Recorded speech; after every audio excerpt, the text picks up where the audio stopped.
गर्मी की हालिया शिद्दत में इजाफे के साथ ही जहाँ आम शहरी मुतासर हो रहे हैं, वहीं जो पहले से मुख्तलिफ अमराज में मुब्तला अफराद हैं, वो भी जो है वो इस गर्मी की शिद्दत जो है उसका उनको भी सामना करना पड़ रहा है। ख़ास तौर पे जो शुगर और ब्लड प्रेशर के पेशेंट्स हैं, वो ना तो नमक का ज़्यादा इस्तेमाल कर सकते हैं, ना मीठे का इस्तेमाल कर सकते हैं। वो उनको किस तरह ये गर्मी जो है वो अफेक्ट कर रही है, इस सब पे बात करने के लिए Mumtaz physician professor doctor Aftab Mohsin हमारे साथ मौजूद हैं, उनसे बात करेंगे। डॉक्टर साहब, सबसे पहले तो ये बताइएगा कि ये जो गर्मी है आम आदमी को तो ज़ाहिर है उसका इफेक्ट आता है, तो जो शुगर ब्लड प्रेशर के पेशेंट्स हैं वो इससे आप क्या समझते हैं किस हद तक मुतासर होते हैं? ये बड़ा ही जहानत पर मबनी है आपका सवाल कि शुगर और ब्लड प्रेशर के मरीज़ों पे ये गर्मी का असर क्या होता है। पहले मैं बता दूं कि गर्मी की वजह से सबसे जो कम असर होता है वो पित्त निकल आती है, जिसको प्रिकली हीट बोलते हैं। उसके बाद गर्मी की वजह से क्रैम्प्स पड़ते हैं, जिनको कुड़ल बोलते हैं, और पट्ठे खिंच जाते हैं। तीसरे नंबर पर हीट स्ट्रोक हो सकता है, जो कि जानलेवा साबित हो सकता है। और चौथे नंबर पर हीट एग्जॉस्शन हो सकती है। इन दोनों में फ़र्क करना बहुत ज़रूरी है, क्योंकि दोनों की ट्रीटमेंट या मैनेजमेंट फ़र्क है। हीट स्ट्रोक में तो ये होता है कि इंसान का चेहरा सुर्ख हो जाता है और टेम्परेचर बहुत बढ़ जाता है, और वो आंखें उसकी ऐसे लगता है बाहर को उबली आ रही हैं, और ये जानलेवा हो सकता है। हीट एग्जॉस्शन में ये होता है कि ठंडे पसीने आ रहे होते हैं, मरीज़ का टेम्परेचर नहीं बढ़ता और वो बिल्कुल एग्जॉस्ट हो जाता है, और वो ऐसे गिर जाता है और उसके गुर्दों पे असर होने का ख़तरा होता है। तो ये दोनों कंडीशन जानलेवा हैं। इसका जो है ख्याल इसी तरह रखना है कि आपने डायरेक्ट गर्मी में नहीं रहना, ढीले ढाले सूती कपड़े पहनने, अपने सर को कवर्ड रखें तो बेहतर है।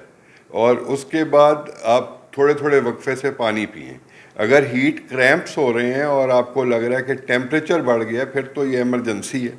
अगर टेम्परेचर बढ़ गया तो फिर आपने फ़ौरन ठंडे पानी में नहा लेना है। और अगर मरीज़ आपको नज़र आता है कोई, जैसे खुदा न खास्ता इमरजेंसी में लोग हीट स्ट्रोक से तो चलते चलते गिर जाते हैं या हीट एग्जॉस्शन से, तो उनको फ़ौरन साए में लेकर आना है, उनको ठंडे पानी के साथ गीला कर देना है और हवा उनके ऊपर झलनी है। और जो ब्लड प्रेशर के मरीज़ हैं उनके लिए और शुगर के मरीज़ों के लिए बहुत ज़रूरी है कि अपनी अद्वियात जारी रखें। इन दोनों चीज़ों को, ब्लड प्रेशर और शुगर को, कंट्रोल रखें। और जब उनको लगे कि उनके टांगों में क्रैम्प्स पड़ रहे हैं, उनके हाथों और उंगलियां जो अकड़ रही हैं, या उनको पेशाब कम आना शुरू हो गया है, हीट स्ट्रोक में और हीट एग्जॉस्शन में पहली निशानी यह है कि छोटा पेशाब जो यूरिन है वो कम आना शुरू हो जाता है, क्योंकि डिहाइड्रेशन की तरफ इंसान जा रहा होता है। तो उस वक्त सबसे अहम चीज़ है पानी पीना। तो पानी तो शुगर वाला भी पी सकता है, ब्लड प्रेशर वाला भी। एक्स्ट्रा नमक उस वक्त नहीं लेना चाहिए, पानी पिएं। और साथ ही शेड में जाएं और अपना टेम्परेचर चेक करें, और किसी अपने करीबी अजीज़ को या 1122 को कॉल करें, क्योंकि timing is critical. Sir, sugar के जो पेशेंट्स हैं, जिस तरह वो मीठे का इस्तेमाल नहीं कर सकते, तो वो जिस तरह आजकल के मौसम का एक बहुत ही महबूब फल है, उसका फ़ायदा भी बहुत है कि आप जो है वो तरबूज इस्तेमाल करें, तरबूज खाएं आप। तो इसी तरह जो शुगर के साथ साथ जो ब्लड प्रेशर का भी आर्जा होता है मेजॉरिटी लोगों में, बल्कि ये आप बेहतर इस पे जो है वो राय दे सकेंगे कि जो शुगर के साथ ब्लड प्रेशर है उसमें आप नमक का इस्तेमाल नहीं कर सकते, तो फिर आप स्कंजबी या इस तरह के जो, ताकि आपका जो इलेक्ट्रोलाइट बैलेंस है वो बेहतर हो सके और आप रिहाइड्रेट कर सकें, तो उसके लिए क्या करें, क्या खाएं ये दोनों अमराज के लोग? आदि आयत है कुरान की, कुलू वशरबू वला तुसरिफू, खाओ और पियो मगर इसराफ या ज़्यादती न करो।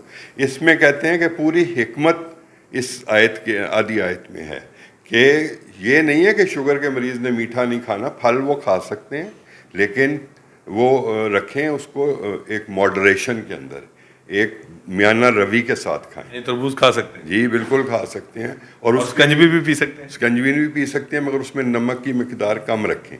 तो ये नहीं है कि वो नहीं खा सकते। और ब्लड प्रेशर और शुगर की अद्वियात रेगुलर लें, ताकि आपकी शुगर और ब्लड प्रेशर कंट्रोल रहे। लोग ये समझते हैं कि ब्लड प्रेशर जो है ये लो हो जाएगा हमारा, या शुगर जो है लो हो जाएगी गर्मी की वजह से, वो दवाइयाँ लेनी छोड़ देते हैं। ये सबसे ज़्यादा नुकसानदेह। दवाई रेगुलर लें और अपनी शुगर और ब्लड प्रेशर को टेस्ट करते रहें। अभी 17 मई को वर्ल्ड हाइपरटेंशन डे गुजरा है, और नवंबर में वर्ल्ड डायबिटीज़ डे आएगा। पाकिस्तान में दोनों अमराज की शरह दुनिया में सबसे ज़्यादा है, शुगर की भी और ब्लड प्रेशर की भी। तो सबसे पहले ज़रूरी है कि 60% लोग जिनको ब्लड प्रेशर और शुगर है उनको मालूम ही नहीं है कि उनको ये अमराज हैं। तो please check your blood pressure, check your sugar. अब तो वो घर वाले आलात हैं, they are very very accurate, sensitive, तो वहाँ घर पे कर लें।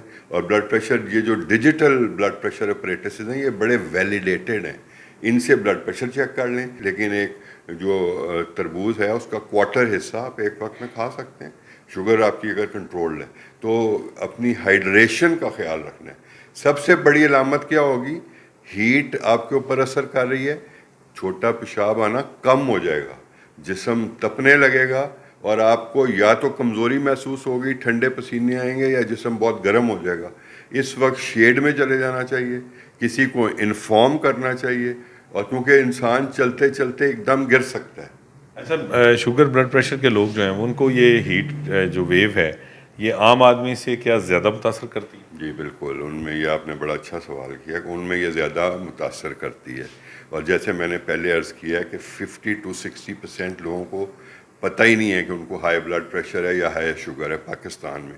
तो आप अपना ब्लड प्रेशर और शुगर चेक करवा लें, और अगर वो ज़्यादा है तो उसका इलाज करें। तो इन दिनों में ज़्यादा इलाज की ज़रूरत है, और अपने आप को हाइड्रेटेड रखें। पानी की कमी जो है दोनों सूरतों में बहुत नुकसानदेह है। पानी की कमी दोनों सूरतों में बहुत ज़्यादा नुकसानदेह है, फेटल हो सकती है, जानलेवा हो सकती है।